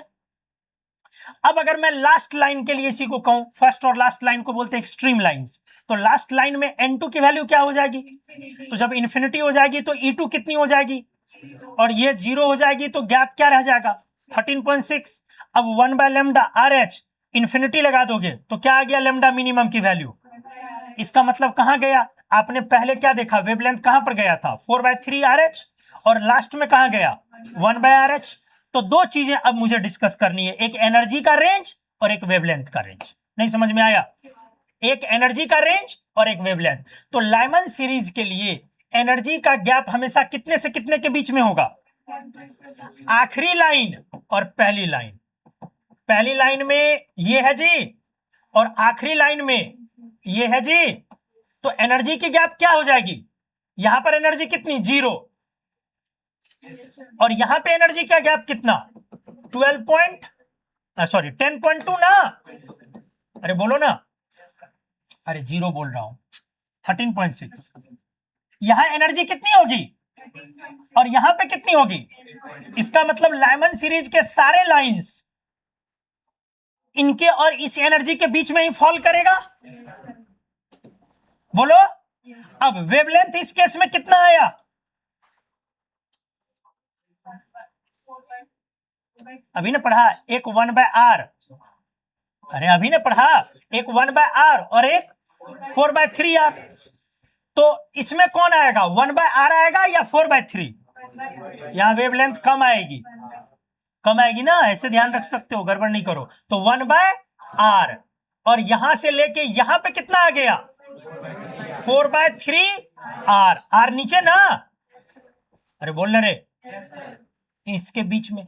तो यही सब क्वेश्चन हुआ, यही सब क्वेश्चन हुआ। और इन दोनों लाइंस को हमने क्या बोला? Extreme lines. इन दोनों लाइन को क्या बोला? फर्स्ट और लास्ट। अच्छा लिख दिया मैंने, लिख दिया है, नीचे लिखी हुई ना। इन दोनों को मैंने क्या बोल दिया? Extreme lines. First and last lines are collectively known as extreme lines. और अगर मैं हाइड्रोजन को छोड़ के दूसरा स्पेक्ट्रम ले लूं तो सवाल कैसे बनेगा? Z² से मल्टीप्लाई हो जाएगी। अगर मैंने कोई दूसरा आयन ले लिया तो उस समय में डेल्टा ई क्या हो जाएगी? Z²। फिर अकॉर्डिंगली 1 बाय लेमडा में भी जाके करना। तो आपके पास दो तरीका, या तो सारे फॉर्मूला को हम बना बना के याद करें, या मैनुअल मैंने एक बार सेट कर लिया है दिमाग में, फिर उसी को बार बार यूज करें, तो वो ज्यादा बेहतर है। और एक चीज बस याद रख सकते हैं, नहीं कुछ तो लाइमन वाले चीज को आप याद रखिए, इसका लेमडा भी याद रखिए 1 बाय R और 4 बाय 3R के बीच में। और एनर्जी भी याद रखना आसान है, फर्स्ट सेकंड का एनर्जी गैप 10.2 से लेकर के, अरे फर्स्ट सेकंड का एनर्जी गैप क्या था? 10.2।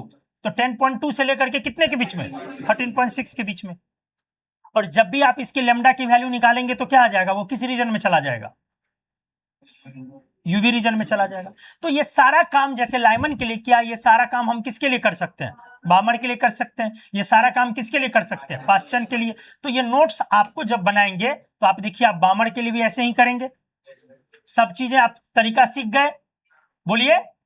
फिर देखिए इसमें भी मैंने वही किया है, एनर्जी का गैप लिया दोनों केस में, लास्ट लाइन और फर्स्ट लाइन लिया ना, तो वो करके रेंज यहां भी बनाया। लेकिन ये सब सारा याद नहीं रख सकते, याद हमें किसकी रखनी है? लाइमन की। और जो ज्यादा याद रखना चाहते हैं एक स्टेप आगे बढ़ के वो लाइमन और बामर कम से कम कर लीजिए। जो जो ज्यादा थोड़ा कॉम्पिटिटिव खुद को मेंटेन करते हैं वो लाइमन और बामर, दो चीज आप अपना याद कीजिए। क्लियर है? तो ये बामर सीरीज वाली हो गई। Important to notice that the Balmer of hydrogen atom lies almost completely in visible region, but for a spectrum of other Bohr atom it may or may not belong completely to visible region। हो सकता है वो उससे belong करे या नहीं करे। All the lines of Balmer series in hydrogen spectrum are not in visible regions, in fact only first 4 line। आपको समझ में आ गया? कब ये बोलते हैं 4000 से 7000 यूज करते हैं उस वक्त हम लोग ये बोलते हैं, बाकी हम लोगों ने निकाल के देख लिया। क्लियर हो गया? अब बामर में देखो फिर क्या है, एक्सट्रीम लाइन फर्स्ट और लास्ट 1/λ और 1/λ। तो 1/λ की वैल्यू उसी तरीके से निकल जाएगी। बोलो तो क्या निकल गई फर्स्ट की 36/5 आर, और यहां क्या निकल गई? तो बामर सीरीज का ये क्या हो गया हमारा रेंज, हाइड्रोजन के लिए कि सभी के लिए? हाइड्रोजन के लिए, सभी के लिए निकालना पड़ेगा। सभी के लिए एनर्जी में Z² से मल्टीप्लाई होगा। ये रेंज गया ना, ये भी इंपॉर्टेंट है। वहां पे क्या था 1/r और 4/3r, यहां पे क्या है 36/5r और 4/r। दो वैल्यू कम से कम याद रखिए, 1/r एंड तो वर्सेज लाइमन में 1/r से लेके 4/3r, और यहां पे क्या आया 4/r 3 गायब कर दिया, 3 यहां से हटा दिया। अब वहां पे क्या है 36/5r, 4/r से लेकर के ये। क्लियर हो गया? तो वेवलेंथ भी हमने निकाल के दिखा दिया। देख लो ये कहां पे फॉल कर गया, नहीं यूवी में, और ये कहां पे है विजिबल में। लेकिन ये किसका निकला है, हाइड्रोजन का ना। किसका निकला? अरे ये किस स्पेक्ट्रम का है? तो आपने क्या देखा, हाइड्रोजन की जो लास्ट लाइन है वो किस रीजन में गई, यूवी में लास्ट, क्योंकि एनर्जी गैप बढ़ जाएगी ना। अरे लास्ट लाइन मतलब एनर्जी गैप बढ़ जाएगी ना। तो बामर की जो यूवी वाली लास्ट लाइन होगी वो यूवी में गई, लेकिन पहली वाली जो लाइन है वो किस में गई, विजिबल में। लेकिन किसके लिए बातें हो रही है, हाइड्रोजन के लिए।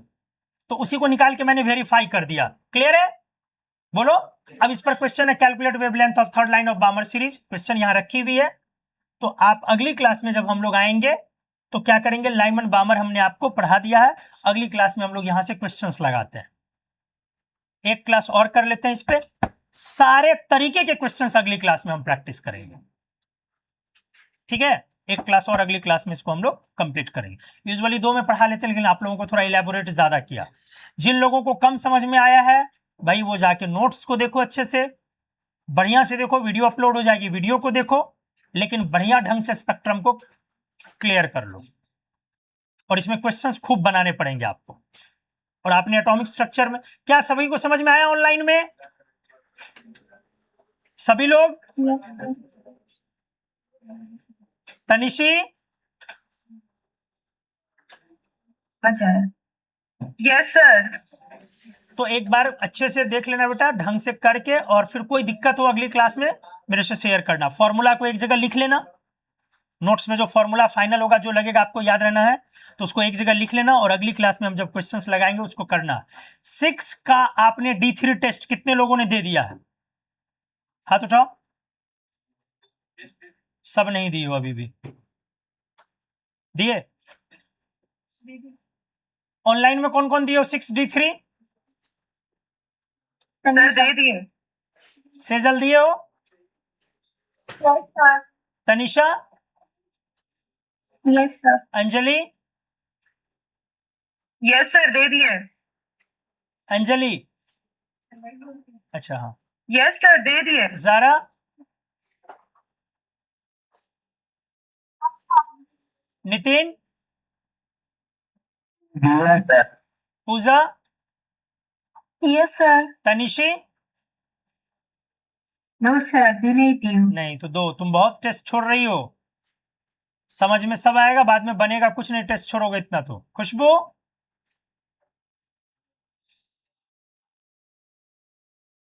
ब्लॉक कर देंगे टेस्ट छोड़ोगे तो। अनंत?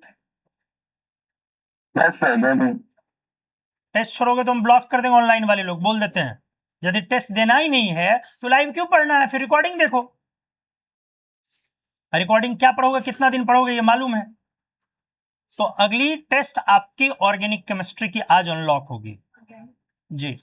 ऑर्गेनिक की नोमेनक्लेचर की अगली टेस्ट, नहीं नोमेनक्लेचर वाला एक दे दियो, लेकिन आज फिर एक नया नोमेनक्लेचर का अपलोड हो जाएगा, ठीक है, ग्रुप में मैसेज चला जाएगा। चलिए अच्छे से पढ़िए, नोट्स बनाइए, अगली क्लास में हम लोग इसको करते हैं। हाँ बोलो, क्या कुछ बोल रहे हो, कुछ बोल रहे हो, बोलो। तो सर ने बोला था वो ऑफलाइन टेस्ट होगी 12 को। चलिए ठीक है, थैंक यू एवरीवन।